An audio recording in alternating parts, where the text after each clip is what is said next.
Good morning and welcome to the Womack Electric webinar today regarding lien law and bond law and the changes that are in place for 2013 and following. We hope you will have a good time today by listening and hopefully learning something. Our goal is for you to learn something so that you can put that into effect into your business and protect yourself. Nan, Hannah, and myself work at Van & Sheridan. We are a law firm in North Carolina, and we have partnered with Womack Electric.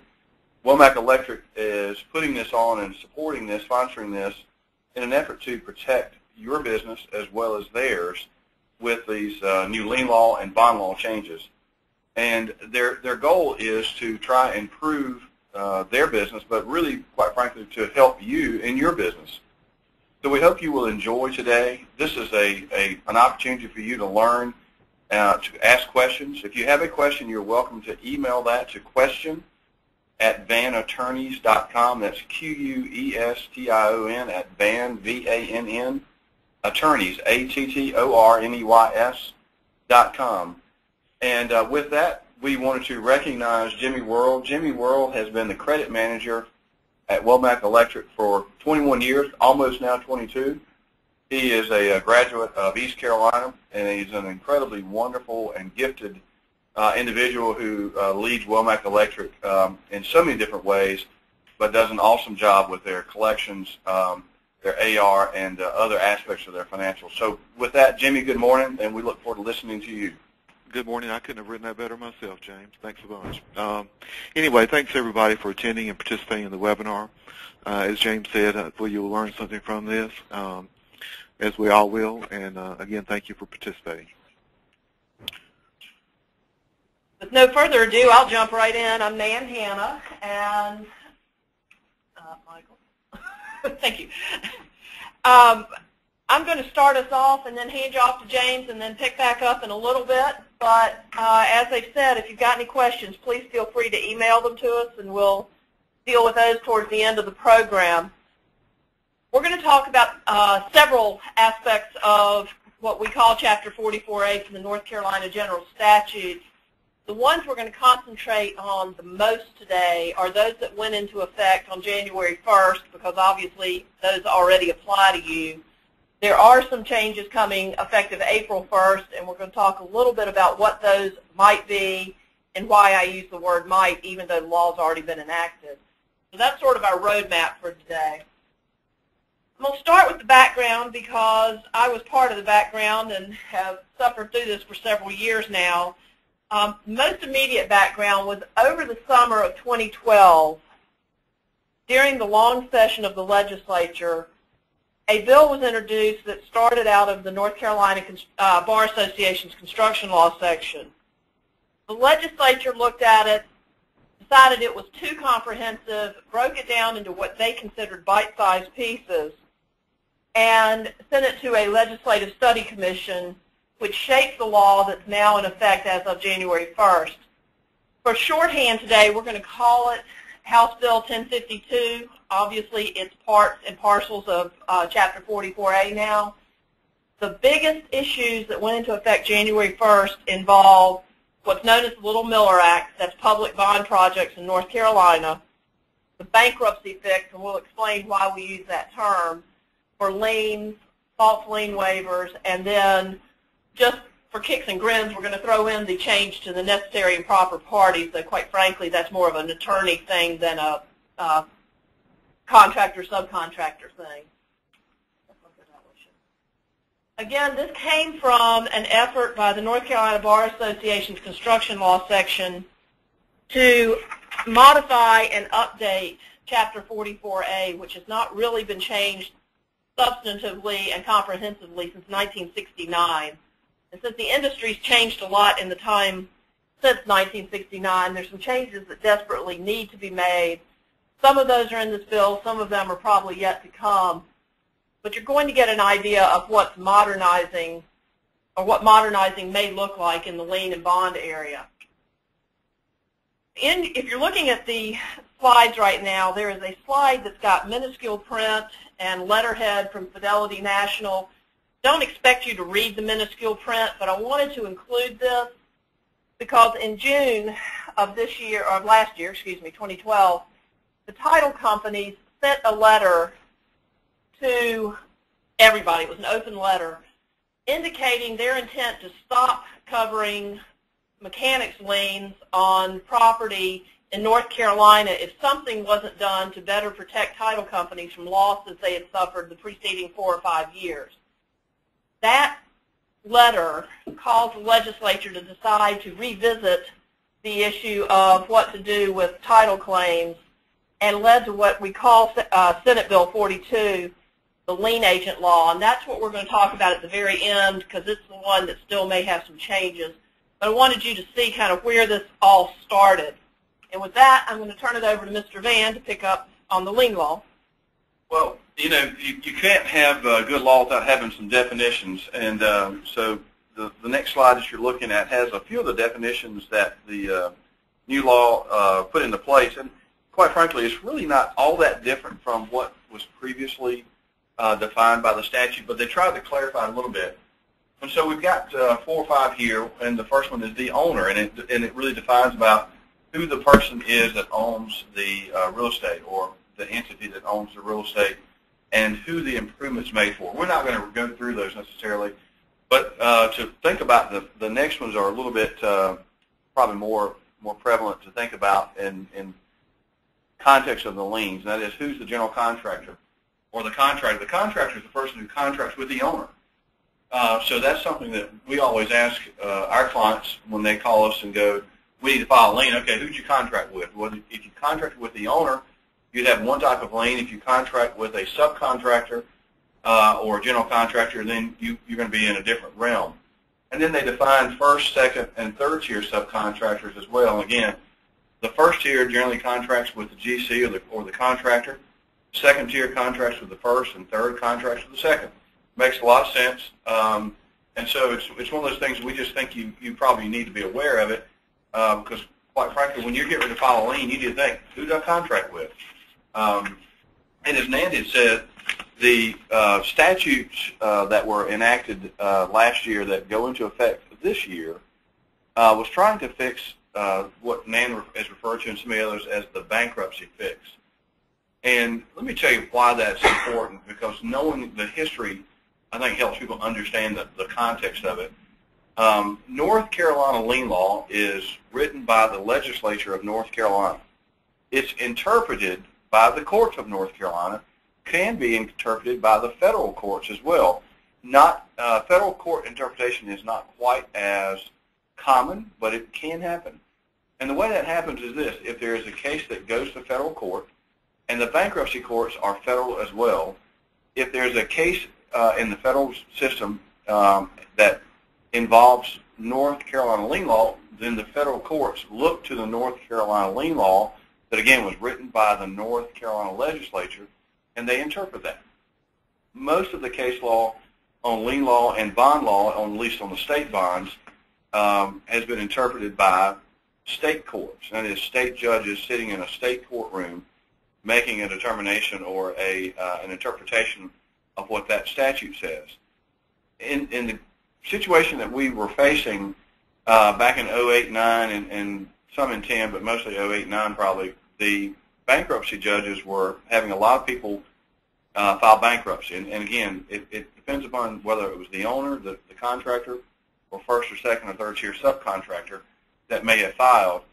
And for the most part, the lien law was fairly understood by, and that's a large assumption by most judges, pretty much the same, or at least it was interpreted pretty much the same.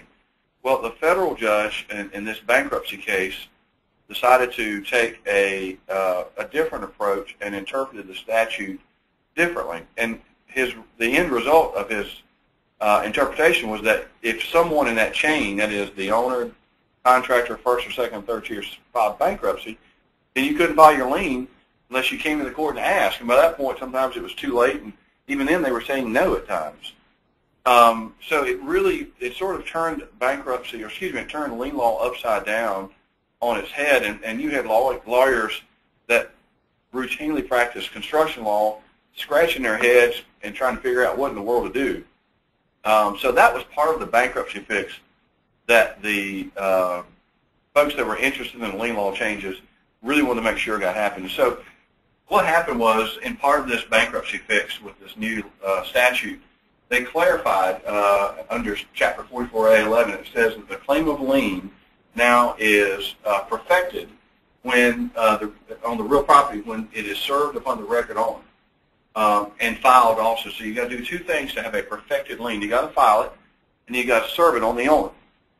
So again, that gives us some clarity, which we all are thankful of. There's also another bankruptcy fix that we'll talk about in just a few minutes. Some of the other perfection issues or requirements that the statute clarified for us, previously all you had to do was file the lien at the clerk's office. Now we have to file it and serve it on the owner.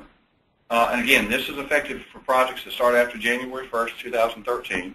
So we're into that. So if you're getting new projects that you're starting as of January 1st, 2013, and generally the building permit has been issued since January 1st, or truly the project just got started in January and following, then you're going to be under these new laws. You've got to have a perfected lien once you file it and serve it. And thankfully the dates of the deadlines to file your lien is the same, and it's 120 days from the last day of your work, your service, providing materials, whatever the work you're doing. So it's 120 days from the last day of work.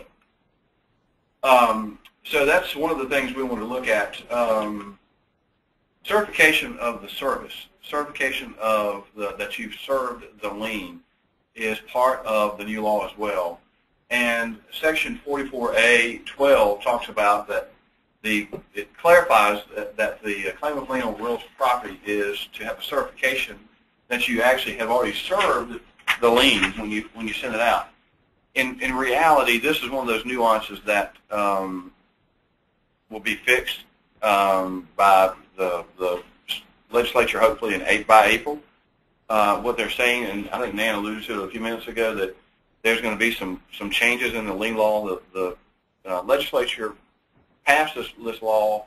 There's some real problems with it, some things that need to be cleaned up, and they said, we'll do that. We know there's some problems. We're going to clean it up. We'll come back and have it done before April.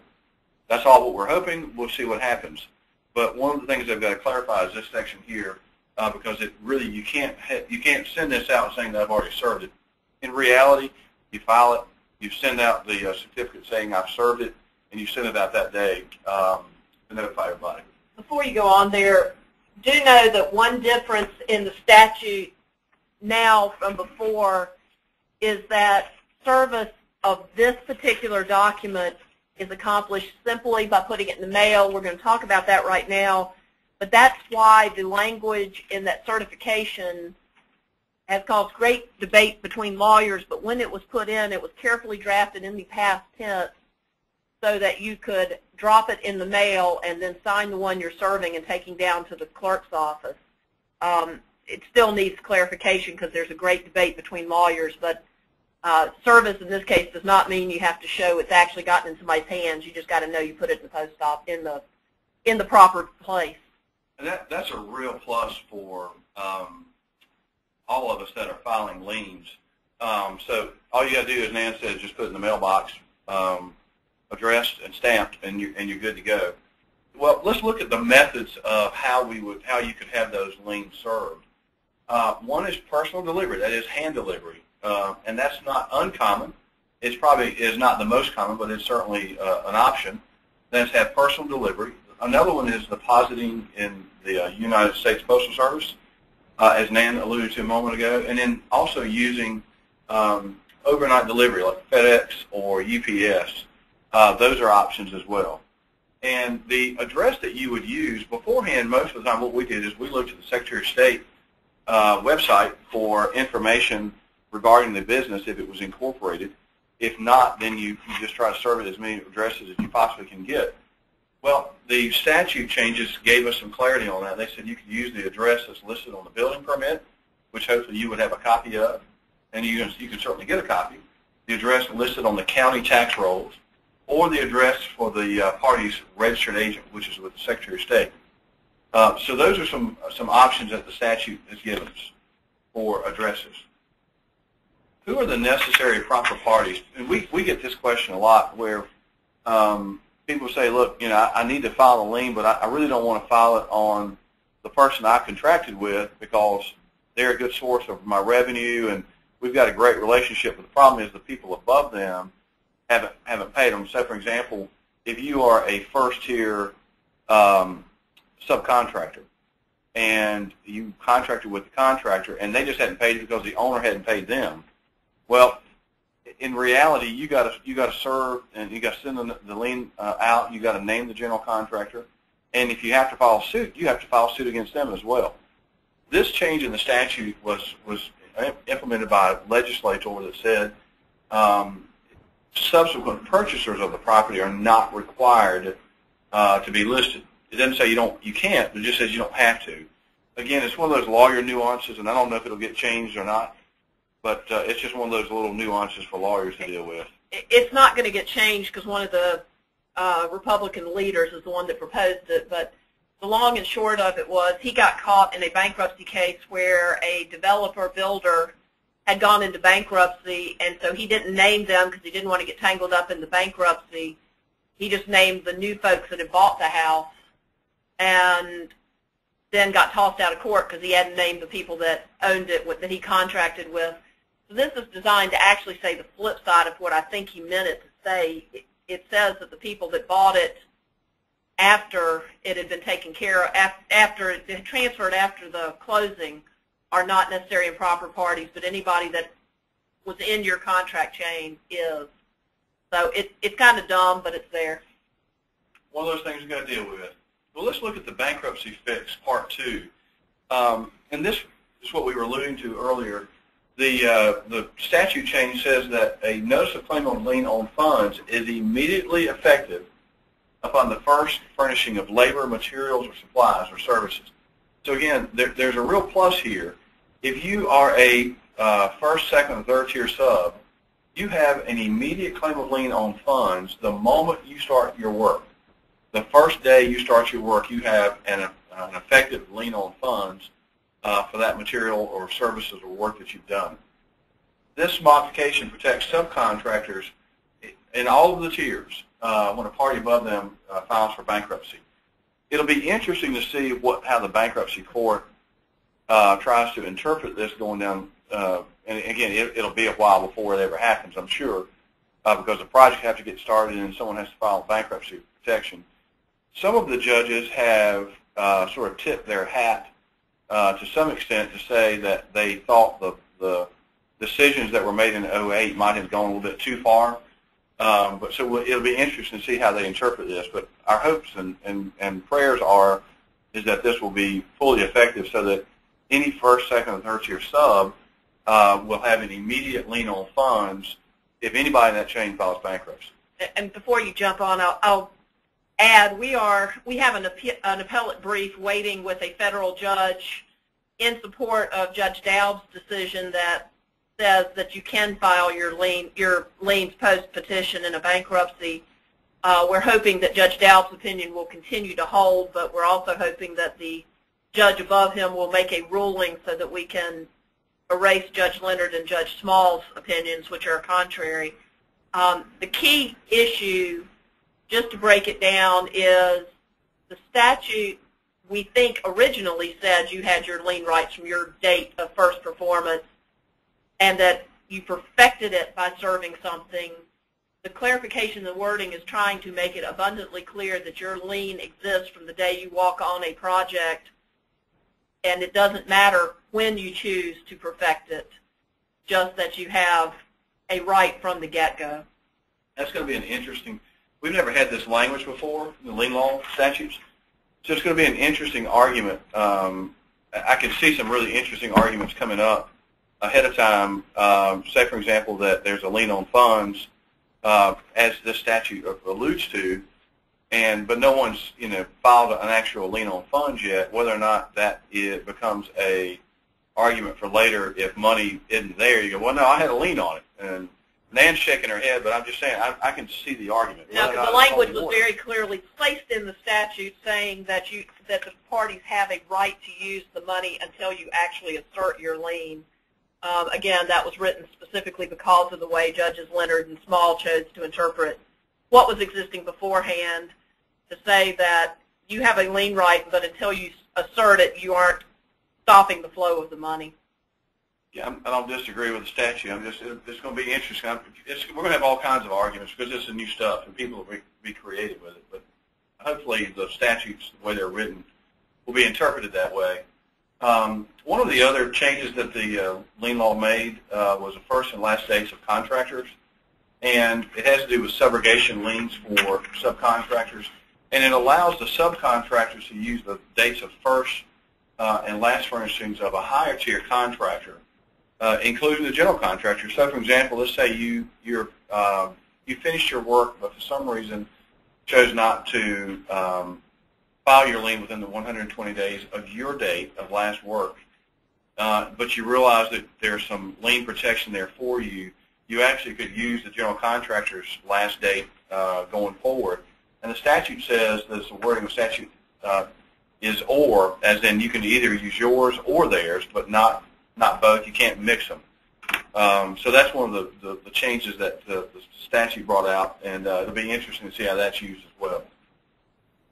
One other change that the statute made for the bankruptcy fix is that it required that a notice of claim of lien on funds be attached. That it not be required to be attached to the lien on real property. It doesn't prohibit that from happening. It just says that you don't have to. So if you're doing your own liens, that's just something to note. It'll be interesting to see what most people, if they do a lien, they wind up doing a lien on funds and the real estate at the same time. Just a point of clarification for you. Let's look at lien waivers for just a moment. This is one of those big issues that we know everybody deals with, and no one ever wants to admit that there are false lien waivers out in the marketplace. But everybody has good intentions to fix them before they become in reality something that's an effective document. And truth be told, when you sign something, if it's not factual, that's a false lien waiver. So be careful when you're signing something. And this statute change here applies to everybody: suppliers, subs, general contractors, everybody in the chain. So let's take a look at it. What it means is that the provision says that signing a false lien waiver shall constitute deceit and misconduct subject to disciplinary action by contractor licensing board. We think that we're hoping that this change is going to put some teeth into fraudulent lien waivers. That is, someone signing it saying that they've paid everybody in the chain when in fact they haven't.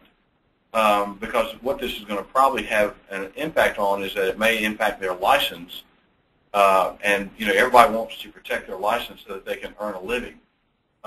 The good news is that that this type of action still constitutes a criminal misdemeanor, but in reality, most people will tell you across the state it's very difficult to get a district attorney to prosecute it because they're so busy with other real major criminal issues that this just doesn't rise to the top of their concerns.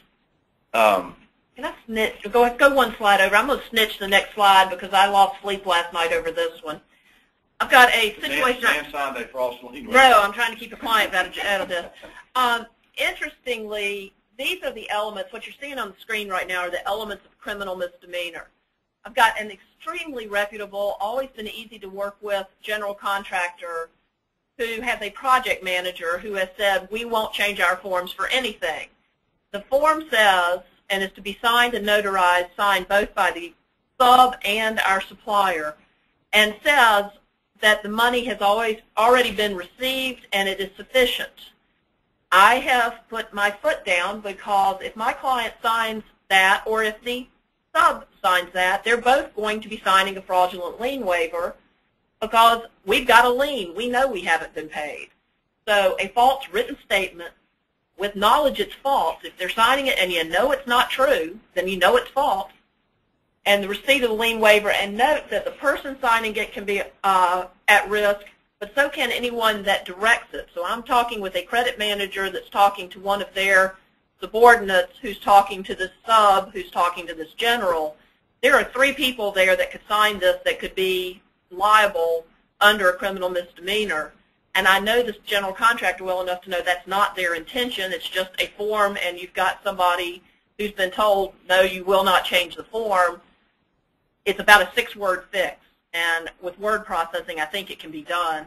And I hope it'll sort itself out, but it's something to be aware of, because I don't think anybody get prosecuted in this, but I also don't think anybody wants to knowingly commit a crime that they could be liable for down the road. So I'd beware of this particular part. And Nan brings a real good point. It's word processing. You know, we hear it all the time. People say, you got to sign this form because this was what was given to me by the general contractor, and if we don't sign this form, they're not going to pay us.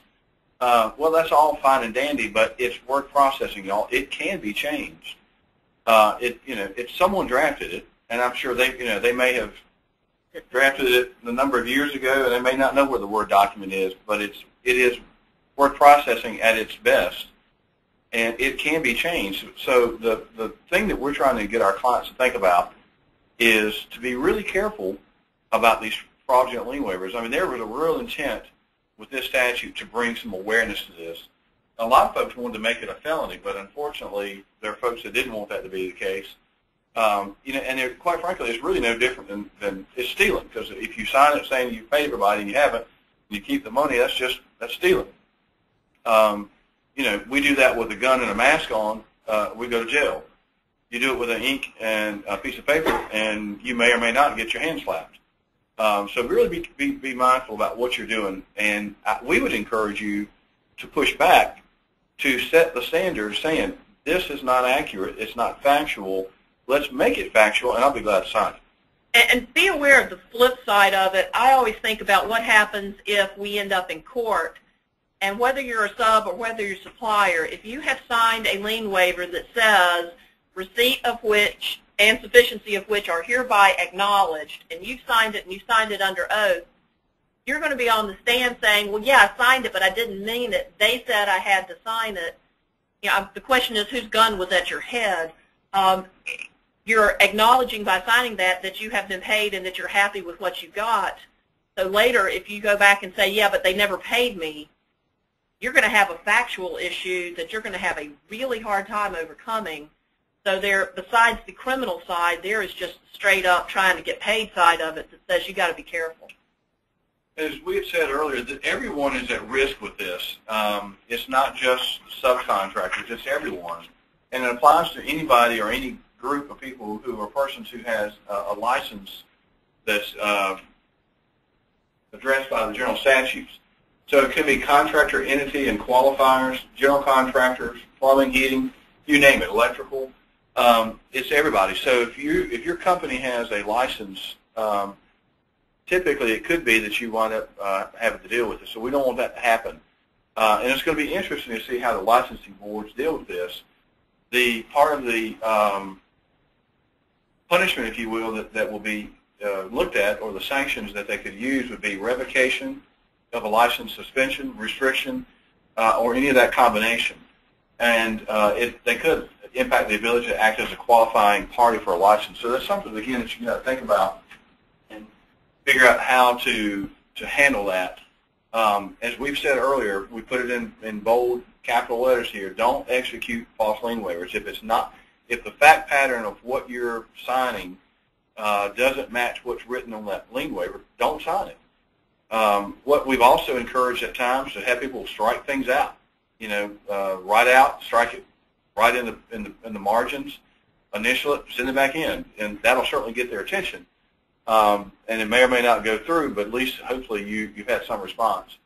And then confirm that all the certifications are actually true. And I'll note for Jimmy's benefit, for those of you that are subs and are customers of Jimmy, when he tells you he's not going to sign a lien waiver because of one of these things, no, he's doing it because James and I are telling him, do not sign this unless it is accurate, because we're not going to ask Jimmy to commit a criminal act. And quite frankly, Jimmy probably doesn't want you to lose your license. So there's a reason behind all of this. And it is a serious issue, even though it's going to buck about 40 years worth of industry practices. Now we're going to move on into the meat of the changes, the ones that, for those of you that do public projects, may be the most important. because any project that either had a building permit issued after January 1st or had its first spade of soil turned after January 1st that is either funded by the state of North Carolina or one of its local entities is going to be subject to the changes to the Little Miller Act. A little bit of history.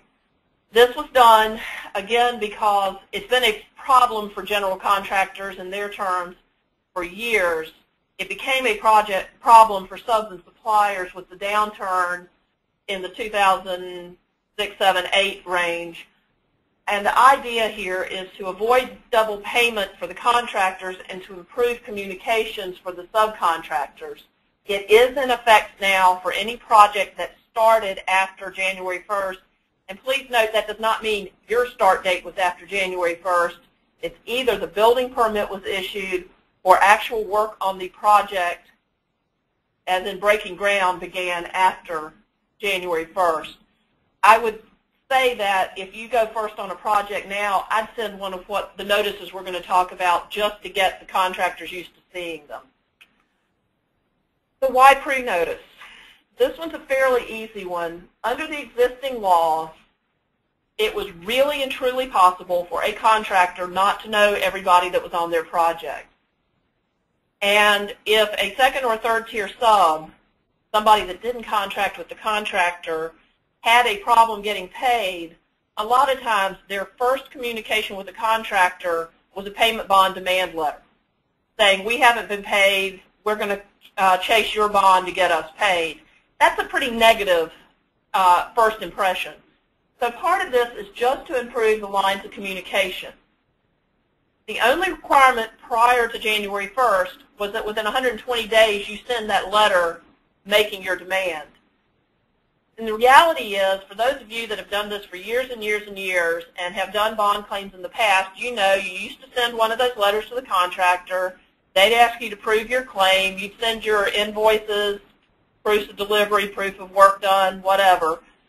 They'd look at it, and if the person in between y'all had gone away, they would just write you a check. That has not happened with the changing economy.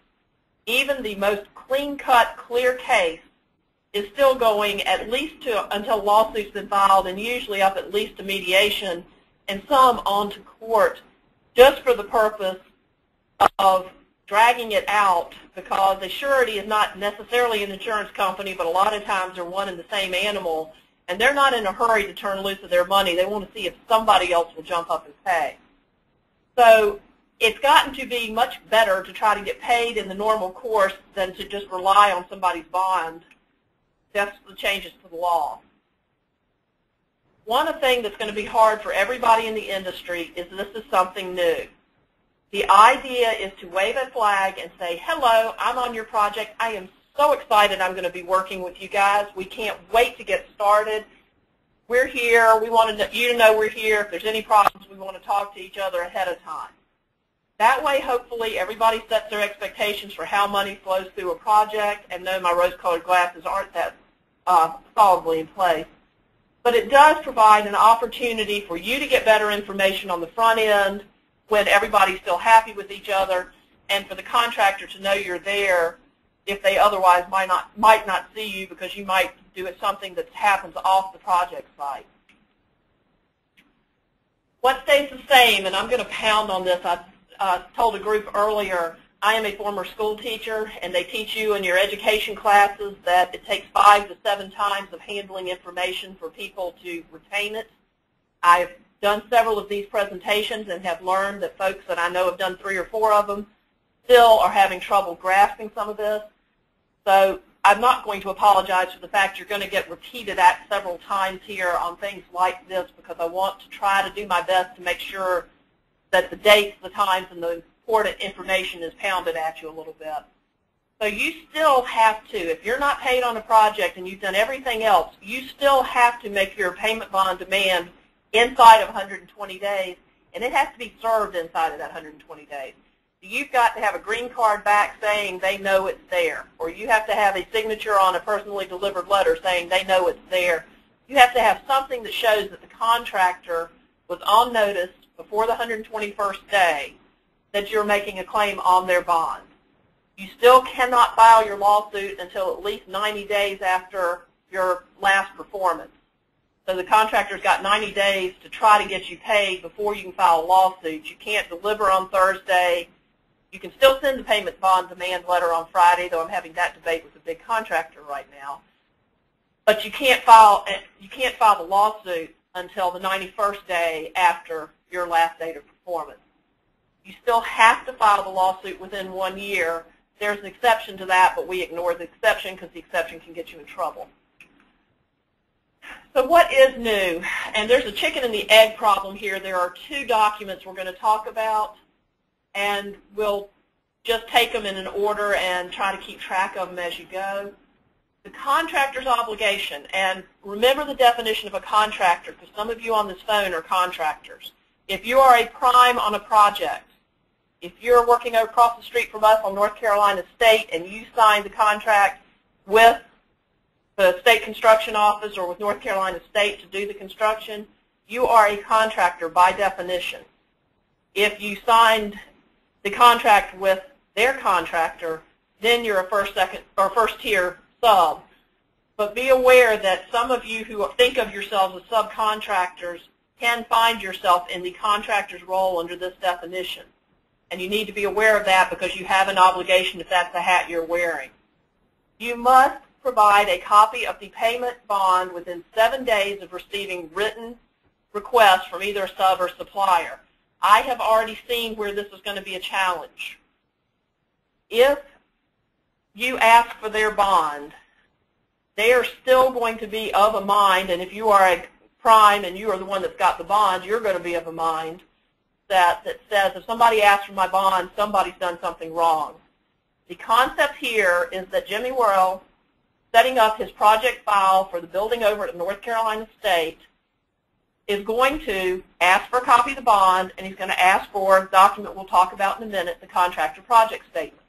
He's going to ask for it on every single state or local project he does.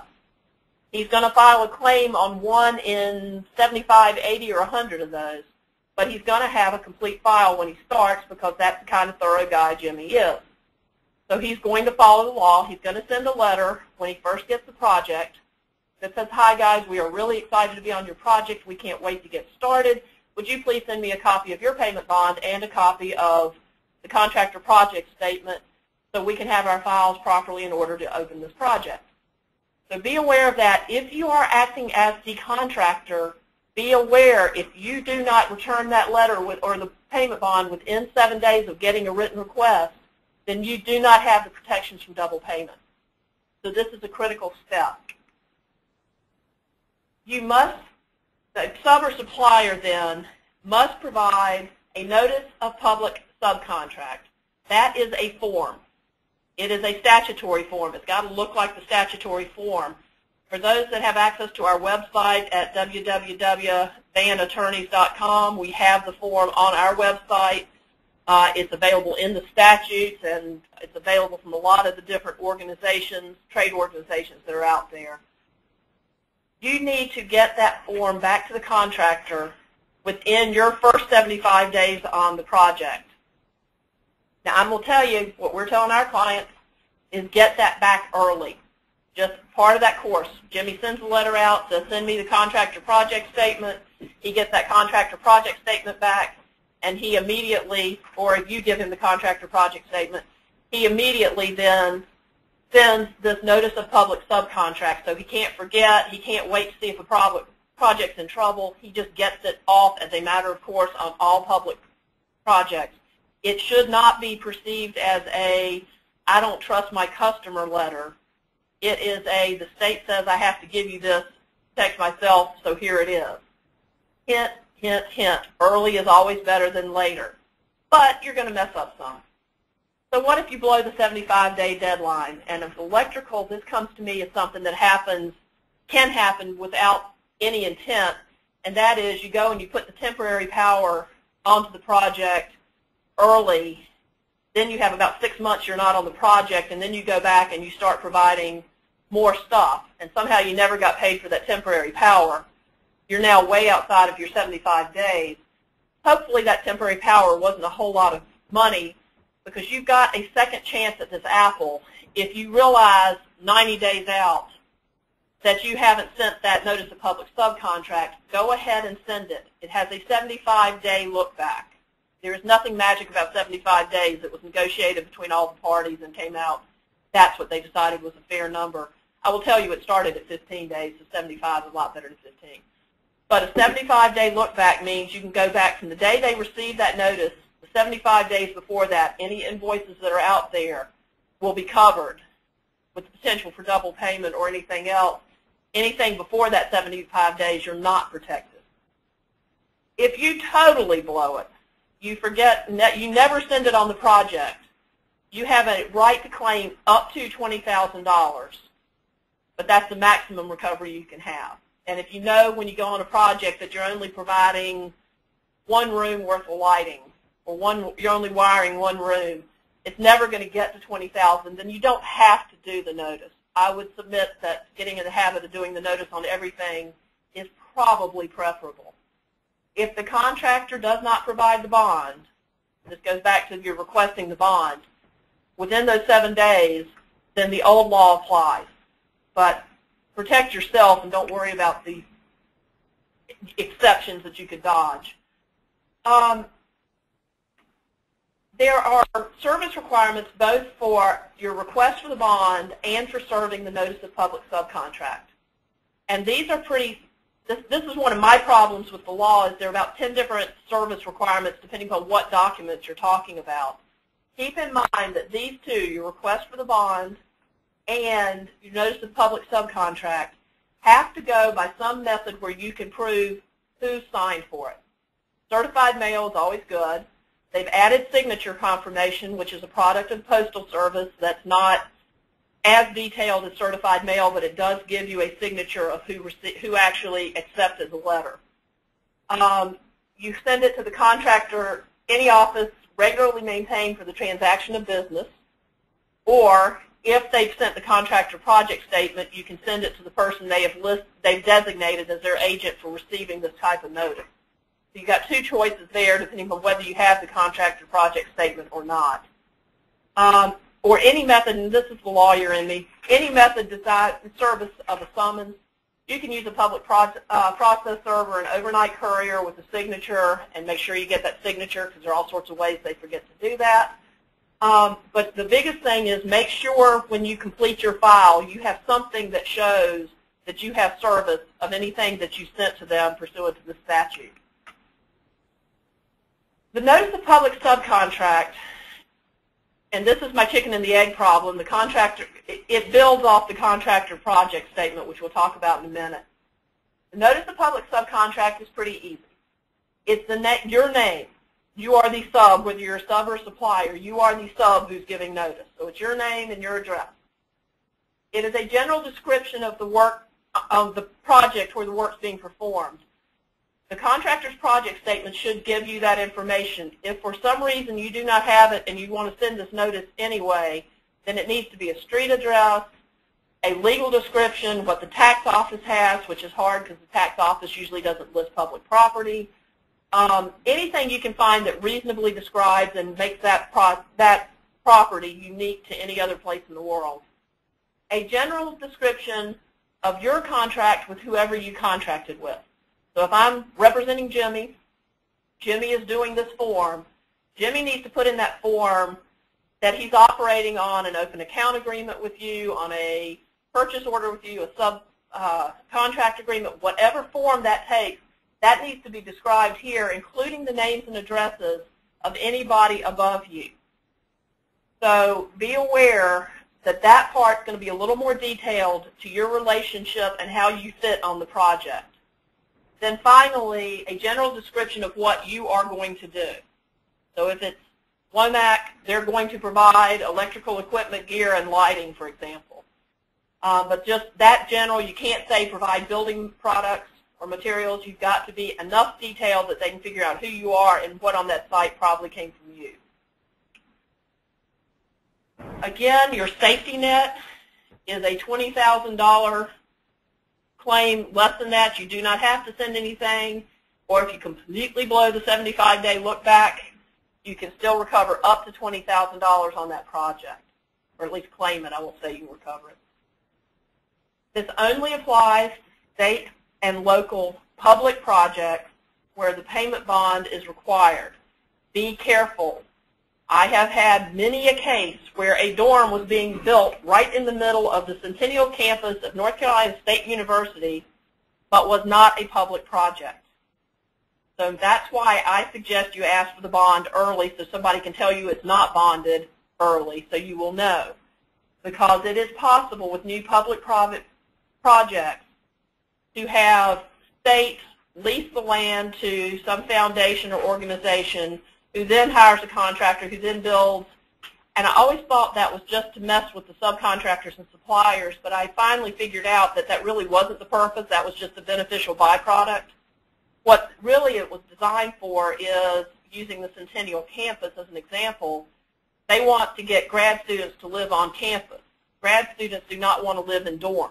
They want nice apartment-style living. Under state construction guidelines, they have to take lowest bidders. They have other things that restrict what that dorm can look like. So by doing this, leasing it to a foundation who then does the construction, they can sneak around the state construction guidelines and actually build a nicer building in hopes of getting the students on campus. And that seems to be where it comes most often. It is in residential living facilities on campuses, but it can happen in a lot of other buildings. So just be aware of that. Also be aware that the contractor, and again, if you are a sub who is contracted directly with the public entity, you are a contractor. And so be aware that you are responsible for the project statement. Now, how do you know who to serve? And this is my chicken and the egg. Here is the contractor's project statement. It, again, is a statutory form as to what must be in it. I believe, and a lot of my brethren at the bar believe, it's going to start showing up in your subcontracts. If you contract with the Barnhills, the Clancy and Fays, the Balfour Beatties, the others in the world who use a standard form subcontract on their big projects, I think you're going to find a new clause that's going to have this information in it, because they've got to guarantee they gave it to you in order for their protection to kick in. So if it's in the contract you signed, they've covered what they need to do to make sure you have the information. So be aware of that, and always ask for the contractor project statement if you are a sub on one of these projects. If you are the contractor, make sure you create one of these and you hand it to all of your first tiers. The name of the project, the physical address of the project if it has one, if not, whatever it takes to make that a unique project in the world. The name of the contracting body, and that's whoever the governmental agency is, the City of Raleigh, NC State, whatever, whoever that is. The name of the contractor, so if you are the contractor, that's going to be your name. And here's where the agent comes in. The name, phone number, mailing address of whoever you are authorizing, if you are the contractor, to receive the notice, the request for the payment bond, the notice of public subcontract, and any notice of claim on the payment bond that you may later assert. So this is, if you are acting as the contractor, you need to figure out who do you trust enough to get these documents and make sure you see them. That may be you yourself, but you need to make sure who it is. If you are somebody that is a sub or a vendor, then you need to make sure you know who these folks are and who you're sending it to. When in doubt, send it to the principal place of business of the contractor. If you don't get it and you want to protect yourself and you hadn't gotten the contractor project statement, I'd say go to the Register of Deeds office, find the contractor's registered agent, and send it to them. And then also the name and principal place of business of the surety issuing the payment bond. I've already found an interesting problem here. Contractors are so used to being asked for the payment bond being a negative thing that I've been told that some of them, while they will send you the bond, they'll put a little black mark by your name and say they asked for the payment bond, therefore we don't like them. And the theory is that the contractor project statement has all the information you need to make a bond claim. I beg to differ with that. First of all, general contractors asked for the system because they wanted to create information flowing to them they need to accept that you need information flowing to you and not punish you or attempt to punish you or blackball you or anything else for your protecting your rights like they're protecting theirs. That's my high horse stance.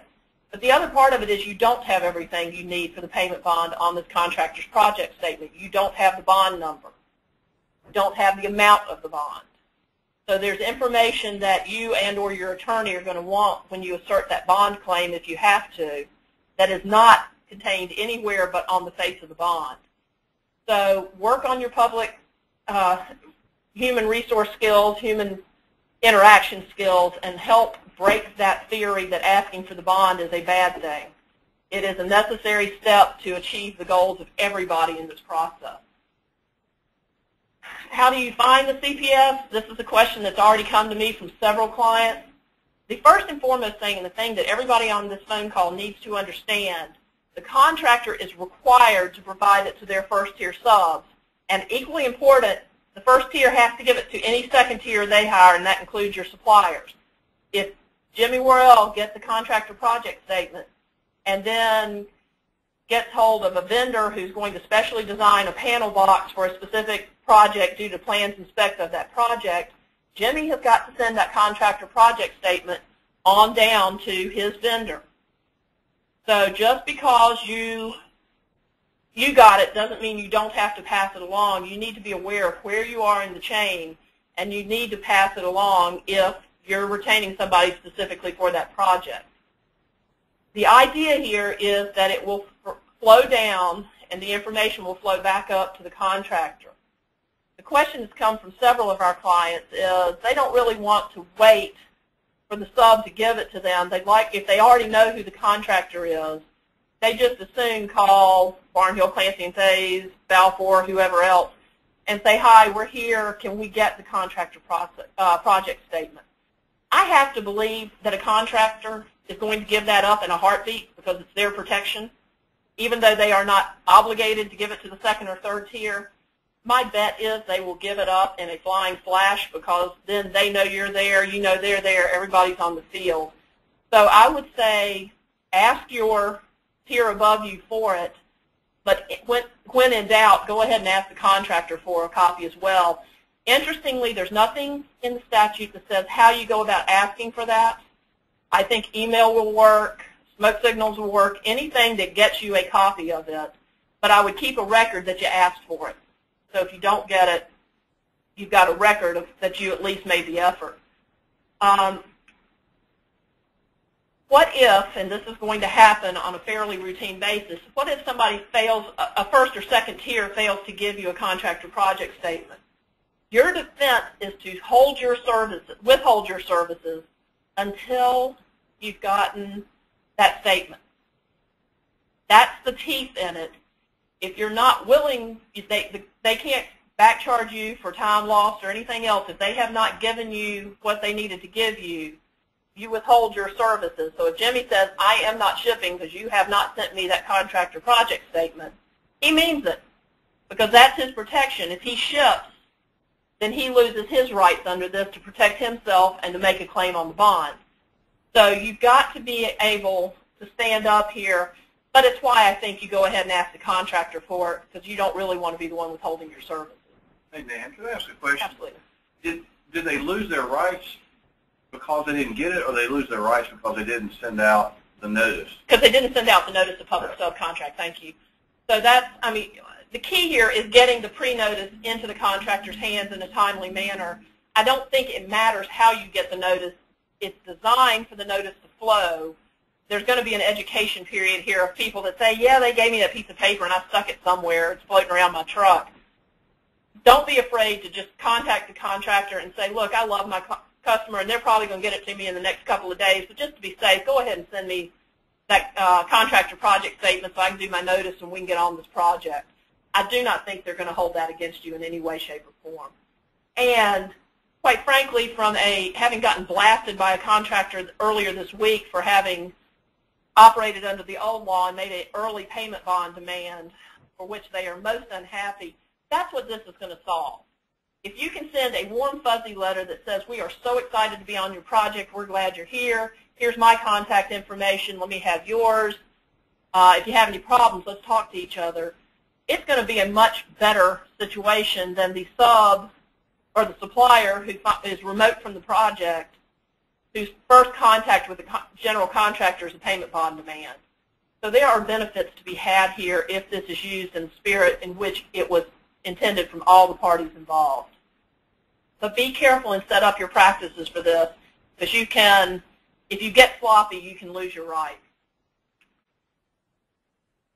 Again, I said I was going to pound on this for a while.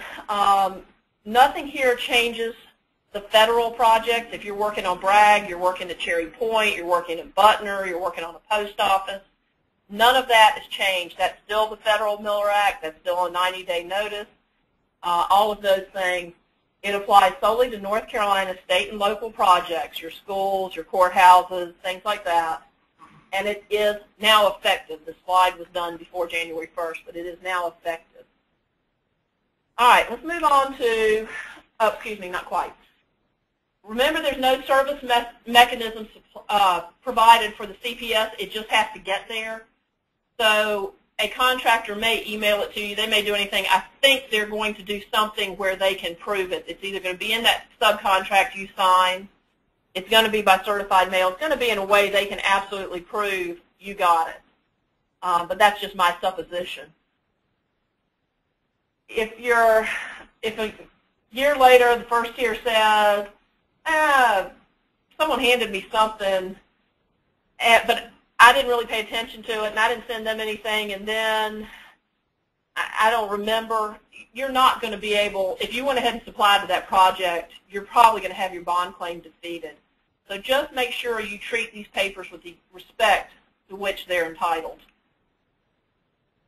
120 days, you still have to give notice if somebody is not paying you. I would not wait till 120. I might wait till 90 now with the pre-notice, but I probably don't wait beyond that. I go ahead and get my payment bond claim out there at some point. Still must be served according to the payment bond demand, still must be served according to the statutes today, which means you've got to be able to prove receipt, and you still have 1 year to bring your lawsuit. So this is not give the pre-notice and go to sleep. This is give the pre-notice and hopefully keep communications open, but be ready to protect yourself. All right, it says questions, but I'm going to wait a minute to take those because Jimmy asked me to do one more thing. There are other changes we have mentioned off and on coming. They start April 1st. The law has been passed. If nothing changes in the General Assembly, I could tell you exactly what it's going to look like. But there is so much movement afoot to change it that we're not going to do that until later, probably in March. I think Womack's going to offer some more of these seminars to deal with what's coming with the lien agent. But Jimmy asked me to go ahead and give you at least a forecast. I will tell you from a conversation I had with a client recently, do not confuse the lien agent with what we have just spent an hour talking about. They are separate animals. This is totally on private projects. This is what was known as Senate Bill 42. It's now tacked in various places in Chapter 44A. This is what the title companies wanted, and let me give you enough background to understand from whence it comes. The title insurance industry certifies to new owners of houses that they have good title to their house. If somebody challenges good title to that house, then the insurance company title insurance company comes in and provides a lawyer to decide whether there's money owed or not. And if it's decided money's owed, the title insurance company pays.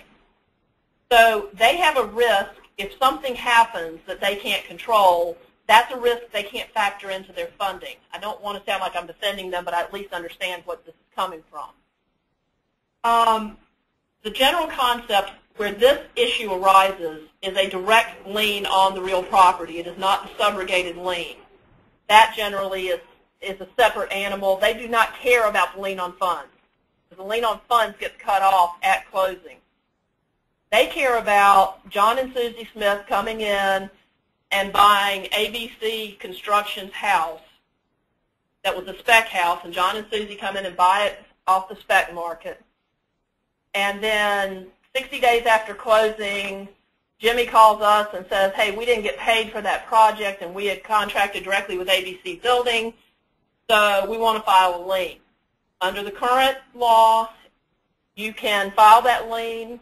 You file the lawsuit to perfect it. You sue John and Susie Smith, and the title company comes in, and you fight about it for about a year, and either the court finally tells the title insurance company they have to pay, or the title insurance company negotiates a settlement to get out of this, and the title insurance company then can go back after ABC Construction. But if ABC Construction has gone out of business, the title company is stuck. And they got stuck on a lot of really big development projects. I'll name names because they're public. St. Lawrence Homes got them for a lot. Denmark got them. And it wasn't so much that Denmark or St. Lawrence did anything wrong. The economy caught them. But they had sold a fair number of houses. So I think we filed over 300, or lawsuits against over 300 homeowners on exactly this provision. And it cost the title company close to $1 million to get rid of us. So I understand where this is coming from. I'm not sure the fix fixes everything thereafter. But the general concept, and I do not think the slides will continue with me. I think I'm on my own. Yep. What will happen after April 1st, or right before April 1st, is that the Department of Insurance will put on its website a list of certified lien agents. They will be the people that are legally entitled to serve as lien agents, and those are going to be representatives of the title company. The idea will be that when a building permit for any structure that has a contract value, and that's a total contract value, the owner hires a builder, and the builder's contract is for more than $30,000, then, and it's not somebody's primary residence that's being retrofitted, then a lien agent has to be designated at that point by the owner. This is an owner's problem. They have to put on the building permit the name, the address, and the contact information for the lien agent. That lien agent then sits in their office, and they get from all of you guys notices to lien agents, which are structurally pretty similar to what we saw in the Notice of Public Subcontract. There are some changes, but it's essentially the same kind of document. They then place it in a file in their office, where it does not see the light of day again until the bank or the closing attorney asks, or the title company asks for it, at which point it comes out, and they look through all of those pieces of paper, and they figured out, have any of these people actually served liens? And if they haven't served, if they have served liens, then they know what they're dealing with. If they haven't, then they contact those that have not served liens and say, hey, have you been paid? If they say, no, we haven't been paid, then they make sure they're dealt with at closing. If they say, yes, they have been paid, then they'll make whatever notations they need to and not worry about them. If you have not served that notice to the lien agent, and you haven't, or you haven't filed your lien prior to closing, then you're out of luck. So that example I gave earlier of Jimmy coming to me 60 days after closing and saying, hey, we didn't get paid, you know, ABC supplied or ABC Construction didn't pay us, so we want to file a lien. In that scenario, under the old law existing right through today and into April 1st, Jimmy could do his lien. After April 1st, he will not be able to file that lien. Unless he happened to be the landscaper or somebody else that was on the project the last couple of weeks of the project. There's a small exception for those that are very late in the project. But as you can see, there's some complications, and right now this applies not just to residential but to commercial. It will be any private project anywhere in the state of North Carolina. When the Pandora's box reopens next week, there's going to be an effort to bring this down to match the Virginia law. And some of you, I know, have connections to Virginia, and you know that this sounds really strangely familiar like Virginia's law. It was patterned on it. Virginia's is 1- and 2-family residential. The title companies realized where they really got hammered was the Cliffs project up in the mountains, which were the graders, the surveyors, the other folks, the underground utilities folks, who were on the project for 3 or 4 years before the project went upside down. And their relation back went to the hundreds of houses that had already been built. And they had to provide defense for all those homeowners. And that one they took a mammoth bath on. So they decided, well, that's not really residential. It's certainly not 1- and 2-family. We better cover everything. Honestly and truly, they did not consider that when they covered everything, they would be covering a skyscraper in downtown Raleigh or Charlotte, a warehouse somewhere, things that are built on a totally different model than a residential model. So now they're probably willing to shift a little bit. I'm not sure they're going to shift as far as I know some groups want them to, which is back to the 1- and 2-family residential, which I actually have a problem with because I live in a townhouse that's 1 of 4 units connected, and I don't think it would be covered by 1- and 2-family residential. So there are going to be some issues, and that's why you've just gotten a crash course in something that will come about in some form or fashion, but I'm not sure it'll look exactly like what we just discussed. But that's next, I've lost track of dates, whenever January 30th is, the legislature will come into session as soon as they finish their housekeeping session 30 minutes after that, which gives you a really precise time to be at the Legislative Office Building. A meeting of all stakeholders interested in the lien agent bill will be held to hear what things people believe need to be changed. So I'm probably going to be at that meeting, and we'll keep track of it and try to use our blog and whatever other methods we can to keep people up to date on what the legislature is considering. But with that, unless, if you'll unmute Jimmy, unless Jimmy has something to add or tells me I've forgotten something, we'll throw it open for any questions. Jimmy, did I miss anything? No, I think y'all did a great job. All right. Well, if there's any questions out there, I am a school teacher. I am perfectly willing to hear. I'm a former school teacher. Still teach all the time. Perfectly willing to answer any questions. If not, you can chase down later and find folks that have these answers. James? If I can add one thing, as Nan had said, the legislature will start picking this back up January 30th. If there are things that you sense that you don't like or things that give you concern, you have a great voice with your legislators. And some people don't feel comfortable doing that and calling them or emailing them, but I will tell you they would much rather hear from you than from a lobbyist. And the reason being is you're the one that may write a check to them for their contributions. You may be the one that voted for them. And thankfully, they may not know who voted for them, so you can always go to them and, as a constituent, whether you voted for them or not, and say, this is going to hurt my business, or this will help my business. Womack has been a great advocate for helping to change the laws in North Carolina to be more advantageous for the construction subs and suppliers.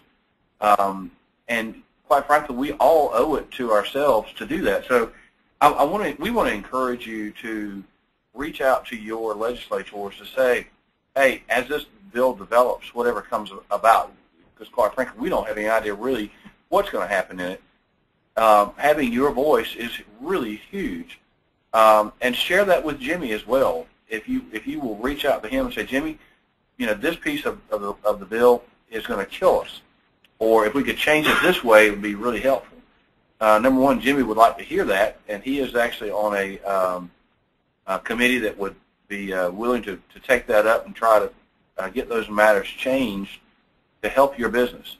So that's a word of encouragement to you, and also one to say, you know what, this law really impacts us more than it does majority of the people who don't care about it at all. So step up and be heard.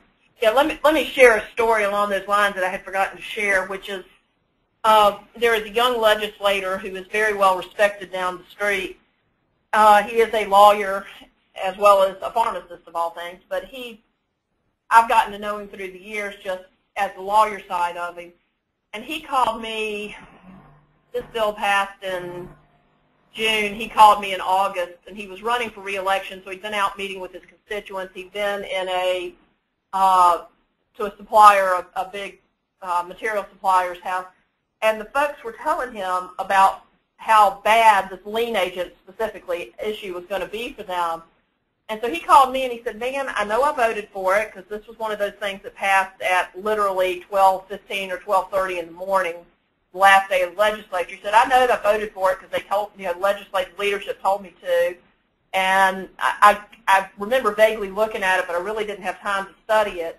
can you explain to me what it will do? So I walked him through essentially what I walked you through, a little bit more detail. And he said, well, that doesn't sound like that's going to be very good for subs and suppliers. And I told him, I said, if I can editorialize, I will tell you, I don't think it will be, because the purpose of the whole pre-notice that we talked about with the bond law is to get out in front and early in a project while there's still all the money owed, say, hello, I'm on your project, make sure I'm taken care of. The flip side of that is the lien agent goes in a file and it stays there until somebody's ready to close the house, so it doesn't help you get progress payments. It doesn't help suppliers get paid in a timely fashion. And he said, well, that doesn't sound very good. And I said, well, no. And I said, it's going to be back before you. And I guarantee you that legislator is going to be paying a lot more attention when this law comes back up. It's not going to come up and be overturned. There will be something to the lead agent. It may have, what I can see happening is they're delaying its onset, that it may be till June or July, and so they can actually work on it a little bit more. One idea that's out there is an online filing mechanism, which I think would be better for everybody, because then it would be exceptionally available. But we'll have to wait and see how that goes. But to fortify James's comments, if you talk to a legislator and explain to them why this will be a problem for you, I think they will listen. Any questions? Yeah, what questions y'all have? I think your line should be unmuted, I believe.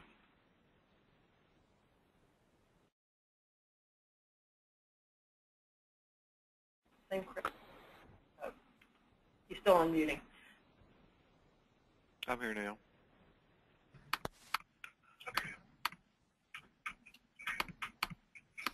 Hang on just a second. Wait just a second. Oh, we did a lot of noise with that. Look at me. Any questions?